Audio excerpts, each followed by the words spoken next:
Tinulungan naman ng mga kapwa Pilipino ang mga distressed OFW na naperwisyo din ng pagbaha sa Jeddah, Saudi Arabia. Nanawagan din sila sa pamahalaan na tulungan ng makauwi ng Pilipinas. Nagpapatrol si Gigi Grande. Sa loob ng maliliit na tent sa ilalim ng tulay nakasilong ang halos 60 undocumented Pinoy sa Saudi Arabia. Sila ang higit na naperwisyo ng baha na sumalanta sa Jeddah na dulot ng ilang araw na pag-ulan. Pinasok ng baha ang kanilang mga tent kaya wala silang natulugan. May 15 batang nakatira ngayon dito, kabilang na ang 3 buwang sanggol.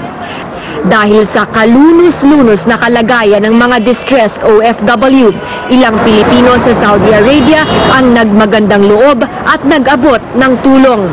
Kabilang sa mga nakatira sa ilalim ng tulay, si Bailin Sumail. Nagpunta siya ng Saudi sa pag-asang maiahon sa hirap ang pamilya sa Cotabato. Kailangan po namin umuwi kasi wala na kami matitirahan, wala kaming trabaho, wala na kaming makain.